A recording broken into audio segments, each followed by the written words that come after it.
Tayo, c'est Nejan, on est le matin et c'est le petit-déj d'Impact des Destins, j'espère que vous êtes là. Aujourd'hui on revient dans les petits-déj avec les séries à l'affiche parce que maintenant ils sont trouvables, ils ne coûtent plus à 9 € mais aujourd'hui ils sont déjà trouvables entre 4 et 6 €. C'est déjà mieux pour le portefeuille et je vais me faire plaisir pour les petits-déj parce que je sais que vous préférez quand même les séries à l'affiche. Voilà, Impact des Destins c'est la toute nouvelle série, il est temps de s'engaver un maximum à travers les vidéos de la chaîne et j'ai envie pour démarrer de commencer avec le booster Lugia. Voilà, c'est quand même un légendaire de la deuxième génération, Johto. Alors, on va se l'ouvrir, c'est parti.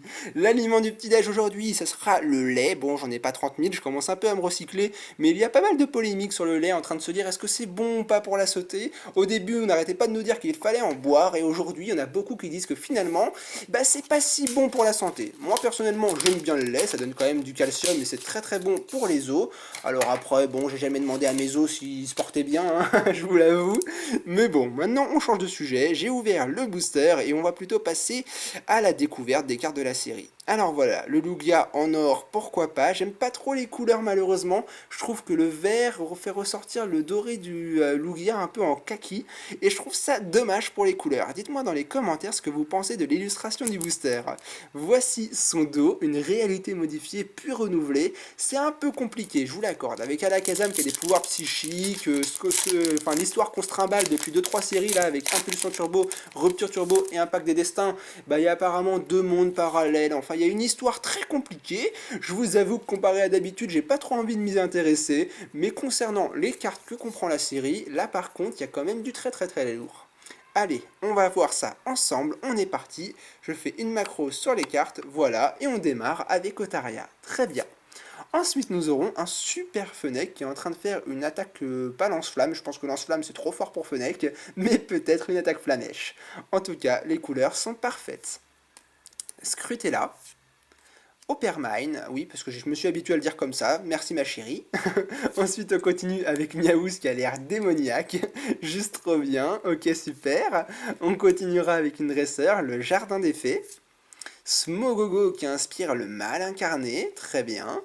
Nous aurons derrière les méfaits de la Team Rocket, et bah dis donc quel booster entre le regard de Miaouz, le regard de Smogogo, et maintenant une traîneur de la Team Rocket, on a le jackpot des mauvaises cartes. Nous aurons un reverse, attention, ouais alors ça c'est pas mal, Lugia en rare reverse, le roi des rares est toujours dans la place, parce que oui moi, ce qu'il faut savoir c'est que j'ai tellement un titre au niveau des rares, c'est que j'ai même des rares en reverse, alors c'est plutôt pas mal, mais bon au bout d'un moment le roi des rares j'en ai marre d'avoir ce titre là. Alors aujourd'hui ce sera une ultra, vous allez voir. Ouah, bordel, Kyurem... Ah non, non, c'est bon, je croyais que c'était une rare, mais pas du tout. Bon alors, vous voyez, je me suis fait avoir. Kyurem blanc en holographique. Ça, c'est de la carte, waouh, super. Ah bah franchement, le rouge avec le bleu de la carte, c'est pas tous les jours qu'on voit Kyurem blanc en type O. C'est la première fois d'ailleurs, je crois, parce que normalement, Kyurem blanc, il passe en type incolore, ou feu, ou dragon, enfin, il a plusieurs types, mais de type O, c'est impressionnant. Ça change d'habitude. Bon, bah la carte est superbe, je suis heureux d'avoir une holographique, je ne la connaissais pas, et le booster a été titanesque. Je vous l'avais dit, hein, je vous l'avais dit que le roi des rares n'allait pas être là dans cette vidéo, je me suis trompé au niveau de la pioche, j'avais des ultras, mais une holo, on va s'en contenter quand même très très bien. Donc voilà, j'en resterai là pour la vidéo de ce matin, j'espère qu'elle vous aura fait plaisir et que vous aurez passé un super moment. On se retrouve prochainement pour de nouvelles vidéos, portez-vous bien, passez une bonne journée, et à très bientôt tout le monde. Ciao.